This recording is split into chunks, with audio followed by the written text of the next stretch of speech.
Good evening friends. कैसे हैं आप सभी के सभी।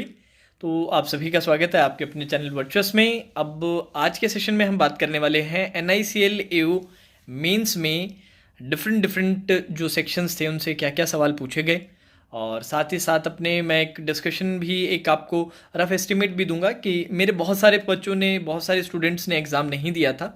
रफली 10 से 11 बच्चे थे, 10 से 11 रेगुलर स्टूडेंट्स थे जिन्होंने NICL AU मेंस का एग्ज़ाम दिया। उनका रफली उनका अटेम्प्ट क्या था और मेरे अकॉर्डिंग क्या डिसेंट अटेम्प्ट रहेगा ये भी मैं वीडियो के एंड में बताऊंगा। तो सभी से रिक्वेस्ट है वीडियो एंड तक देखिएगा, और अगर पसंद आए तो सेशन को लाइक करना मत भूलिएगा, चैनल को सब्सक्राइब करना भी बिल्कुल नहीं भूलना है। So let's start the session starting with English. सबसे पहले इंग्लिश से स्टार्ट करते हैं।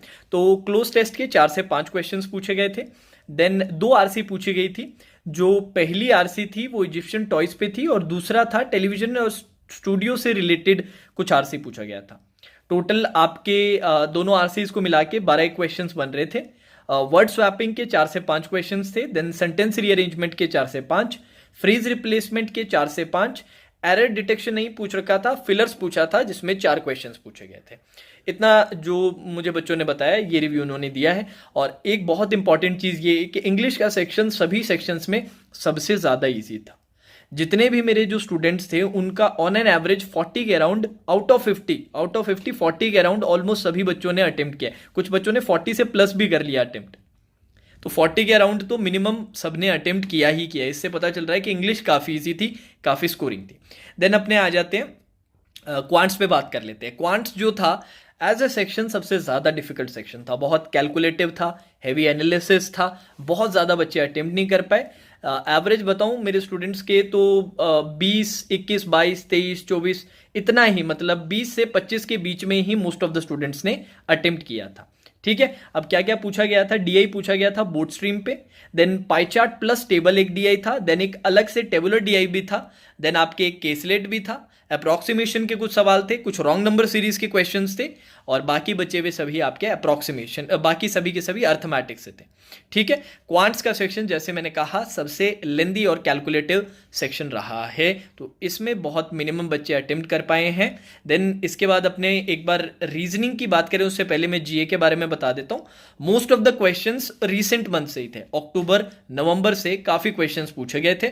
और जीए का भी सेक्शन बच्चों को रिलेटिवली इजी लगा, क्योंकि मोस्ट ऑफ जो कैंडिडेट्स थे जिन्होंने मेरे साथ शेयर किया उनके 30 से प्लस अटेम्प्ट मुझे देखने को मिल रहे थे। 30 से 35 के बीच में काफ़ी बच्चों ने अटेम्प्ट कर रखे थे। इसका मतलब बहुत ज़्यादा हाई लेवल था नहीं, और ऑन द रिसेंट से ही पूछा गया था, और डायरेक्ट क्वेश्चंस थे जहाँ तक मुझे बताया गया।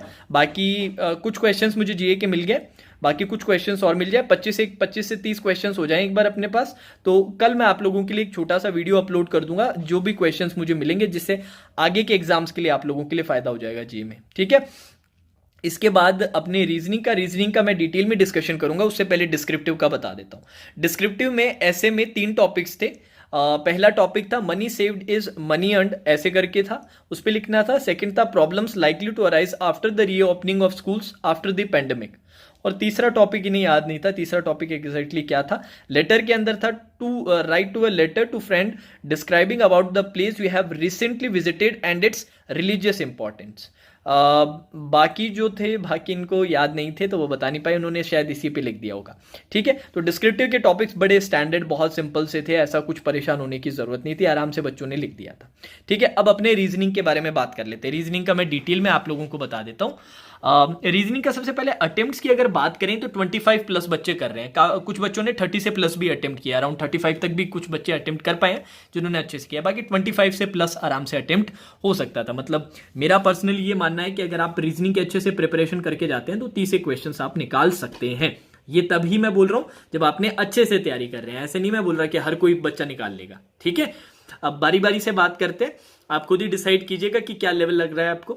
इनइक्वालिटीज के टोटल 5 क्वेश्चंस पूछे गए थे। 3 क्वेश्चंस थे बिल्कुल नॉर्मल पैटर्न पे, जिसमें अपना स्टेटमेंट्स वगैरह ऐसे सेमीकोलन करके 2-3 रहते हैं, और 2 के बजाय 3 कंक्लूजन शायद इनसे पूछे गए थे। ठीक है। 2 क्वेश्चंस पूछे गए थे fill in the blanks format में, जो अपना रहता है ना कि पहले एक दे दिया है, फिर नीचे एक एक्सप्रेशन, उसमें खाली जगह छोड़ रखी है, इसकी जगह क्या आएगा जिससे ऊपर वाला क्या हो जाए, ट्रू हो जाए। तो एक ट्रू का था और एक आपका क्या था, फॉल्स का था। तो दोनों पूछ रखे थे एक एक क्वेश्चन करके। तो टोटल 5 क्वेश्चंस बहुत जल्दी बन रहे थे, बहुत आराम से बन रहे थे। सिलॉक्स पूछा गया था। सिलॉक्स के टोटल 5 क्वेश्चंस थे।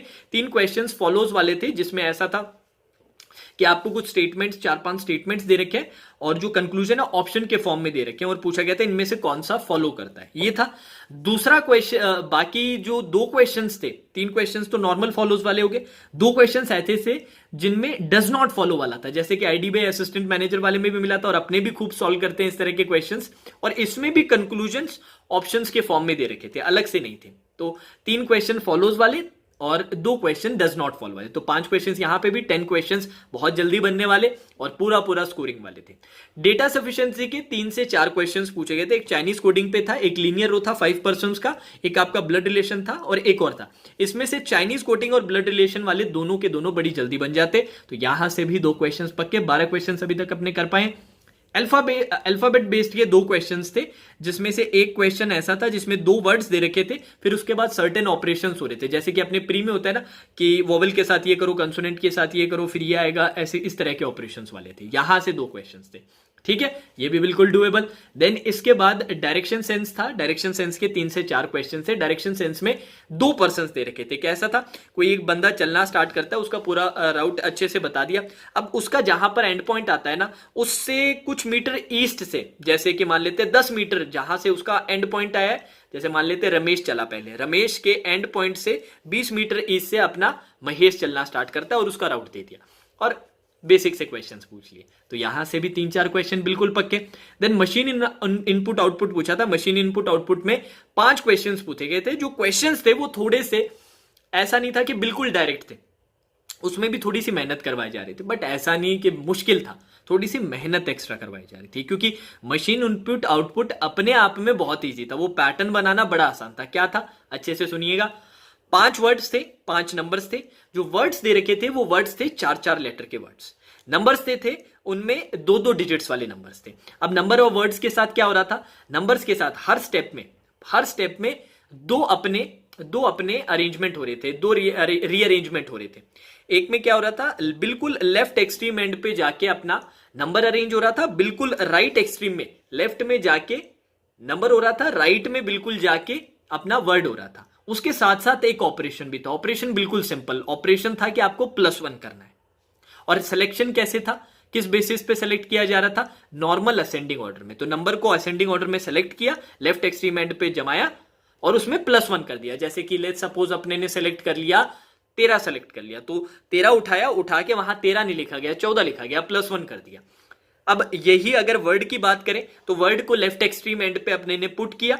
अब ऑपरेशन क्या हुआ, 4 लेटर के वर्ड मैंने बताए थे आपको, बीच के जो 2 लेटर्स थे उनको क्या कर दिया, उनको जैसे अजनबी मूवी का वो मीम है ना, वो उसकी तरह बिल्कुल रिवर्स कर दिया। समझ गए, तो वही चीज यहां पर हुई है। डन है, स्वैप कर दिया था आपस में, बस और कुछ भी नहीं था। और इनका सिलेक्शन किस बेसिस पे था, वर्ड्स का रिवर्स अल्फाबेटिकल ऑर्डर के बेसिस पे था।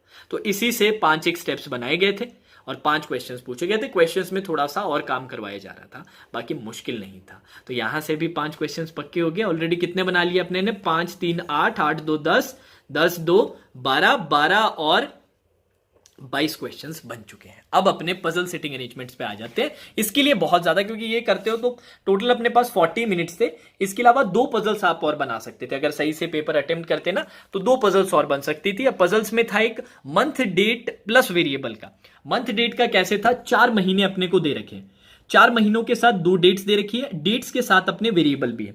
अगर ये आप अरेंजमेंट देखें ना तो सारी इंफॉर्मेशन बहुत कनेक्टिंग थी, मतलब आपको एक भी पॉइंट नोट करने की भी जरूरत नहीं थी, अपने आप एक के बाद एक होता जाता है ना, अपने आप प्लेस होता जा रहा है सर, सारे की नोट करके रखने की जरूरत नहीं है। वही सिनेरियो यहां पर हुआ था। हाँ, टोटल 5 क्वेश्चंस थे, बट जो क्वेश्चन यहां पर पूछे गए थे ना, वही सेम इनपुट आउटपुट वाला सीन था कि यहां पर क्वेश्चंस में थोड़ा और काम करवाया जा रहा था। तो वो सारे जो क्वेश्चंस थे उस पे थोड़ा थोड़ा सा और टाइम देना पड़ रहा था, और ओवरऑल 5 मिनट में विद क्वेश्चंस, पांचों के पांचों क्वेश्चन समेत 5 मिनट में आप ये पूरा अरेंजमेंट कंप्लीट कर सकते थे। ठीक है, देन इसके बाद आपके एक वर्टिकल स्टैकिंग का था, जिसमें 8 पर्सन को वर्टिकली स्टैक करना था अपने को, और उनका नंबर ऑफ पेंसिल्स का वेरिएबल था। ये जो पजल था इसमें थोड़ा सा अपने को in comparison to previous month date से कंपेयर करें ना, तो इसमें अपने को थोड़ा एनालिसिस करने की जरूरत है, क्योंकि नंबर ऑफ पेंसिल्स अपनी न्यूमेरिकल वैल्यू आ गई। तो नीचे जो स्टेटमेंट्स दे रखे थे ना वो इक्वेशन फॉर्म में थी, जैसे कि ए के पास एच से 10 पेंसिल ज्यादा है, वो उसका बिल्कुल डबल है, उसका वो प्राइम नंबर ही है। इस तरीके से इक्वेशंस थोड़ी सी बनानी पड़ रही थी, तो ये थोड़ा सा टाइम टेकिंग था। बट इस पे जो सवाल पूछ रखे थे वो उतना ज्यादा टाइम नहीं ले रहे थे, वो टाइम में बन पा रहे थे। ये भी सवाल ऐसा था कि 5 से 6 मिनट में, ये भी 6 मिनट के अंदर आप ये भी बना दोगे। ठीक है जी। अब इसके अलावा पजल थी आपकी क्लासिफिकेशन बेस या डिपार्टमेंट बेस्ड। उसमें 3 डिपार्टमेंट्स थे, प्रोडक्शन, मार्केटिंग और आईटी। ये 3 डिपार्टमेंट थे। 8 पर्सन, 8 लोग थे अपने पास, और साथ ही साथ फ्रूट का वेरिएबल भी था। ये थोड़ा सा ऐसा था जिसमें मिनिमम 2 और मैक्सिमम 3 था। ये ज्यादातर बच्चों ने अटेम्प्ट नहीं, कुछ बच्चों ने किया था। ये भी ऐसा सवाल था कि थोड़ा सा ध्यान से बनाने की जरूरत थी। ठीक है। देन इसके अलावा और क्या था, इसके अलावा यार और कोई पजल, एक सेट और था, वो सेट अब मुझे याद नहीं आ रहा। बताया तो था यार, मैंने नोट करना भूल गया शायद। एक सेट और, हाँ जी, जो नेक्स्ट सेट था, जो एक और बचा था, वो अभी मुझे याद नहीं आ रहा। वैसे भी समय नहीं मिलता यार कि वो सेट भी अपने सॉल्व कर पाते। 3 मैक्सिमम टू मैक्सिमम, ज्यादातर बच्चे 2 ही पजल सेटिंग अरेंजमेंट सॉल्व कर पाए, वो भी डिसेंट है। उसके अलावा जो मिसलिनियस वाला पार्ट था ना, अगर वो अच्छे से आपने अटेम्प्ट कर लिया, including the machine input output, तो सफिशिएंट है। अब काम की चीज पे डिस्कस कर लेते हैं, जिसके लिए आप अभी तक आप वेट कर रहे थे कि सर सेफ अटेम्प्ट्स कितना रहेगा। लास्ट जो प्रीवियस पेपर के कंपैरिजन में इस पेपर का लेवल काफी बेहतर है। सभी सेक्शन, इंग्लिश वगैरह को छोड़ दें तो उसका मुझे याद नहीं, बट क्वांट्स डेफिनेटली काफी बेटर है। इवन रीजनिंग का भी जो लेवल है ना, वो पिछले बार के पेपर से बेटर रहा है। ज्यादातर जो मेरे स्टूडेंट्स हैं वो 130 के अराउंड अटेम्प्ट कर पा रहे हैं, और वो सभी स्टूडेंट्स अच्छे स्टूडेंट्स हैं। कुछ तो ऑलरेडी एसबीआई क्लर्क में क्लियर भी कर चुके हैं। तो मेरे ख्याल से पिछली बार कट ऑफ थी 126.5 के around, I am not sure, उतनी तो नहीं जाएगी, उससे तो काफी कम रहेगी इस बार कट ऑफ। तो मेरा तो यही रहेगा कि यार 130 के अराउंड अगर आपने अटेम्प्ट किया है ना, तो बढ़िया अटेम्प्ट है, कोई टेंशन की बात नहीं है। बस एक्यूरेसी होनी चाहिए, वो बहुत इंपॉर्टेंट पार्ट है। ठीक है। तो अगर 130 के अराउंड प्लस माइनस कर लीजिएगा अकॉर्डिंगली, अगर आपने अटेम्प्ट किए हैं विद गुड एक्यूरेसी, ऐसा नहीं कि कुछ भी अटेम्प्ट कर रखा है, विद गुड एक्यूरेसी मैं बोल रहा हूं, तो सेफ जोन के अराउंड रहेगा। ठीक है। अब आगे मेंस के लिए आप लोग प्रिपेयर करेंगे, साथ ही साथ प्री का भी लेके चलना है। अच्छा, जिन जिन बच्चों ने आज एनआईसीएल मेंस दिया है, या फिर जिन लोगों ने प्री का एग्जाम अभी इनका बाकी है 11 तारीख को, उनके लिए एक इंपॉर्टेंट सजेशन है, सभी से रिक्वेस्ट है, डिस्क्रिप्शन में मैंने मेमोरी बेस्ड मॉक का लिंक आप लोगों के लिए डाला है। एक नहीं, 2 लिंक्स डाले हैं, 2 मेमोरी बेस्ड के, और वो दोनों के दोनों आज के ही पेपर है। वो सभी को जाके अटेम्प्ट करना है। जितने भी बच्चे वीडियो देख रहे हैं ना, नीचे दिए गया जो लिंक है ना, उसको जाके जरूर अटेम्प्ट करो। वो बहुत इंपॉर्टेंट है कि आज अपना पेपर किस लेवल का है आईबीपीएस पीओ प्री को, तो वो जरूर कर लेना। बाकी मेंस के लिए अपनी जो क्लासेस हैं चैनल पे तो 6 को रहेगी। कल मैं आईबीपीएस क्लर्क मेंस 2020 का जो डुएबल जो पोर्शन है ना, ऑलमोस्ट जो बहुत बड़ा पोर्शन था, ऐसा लग रहा था आईबीपीएस क्लर्क मेंस रीजनिंग बहुत मुश्किल था सर, कल आपको मैं वो इतना बड़ा पोर्शन करवाऊंगा जो डुएबल था, तो वो क्लास आपको जरूर देखनी है।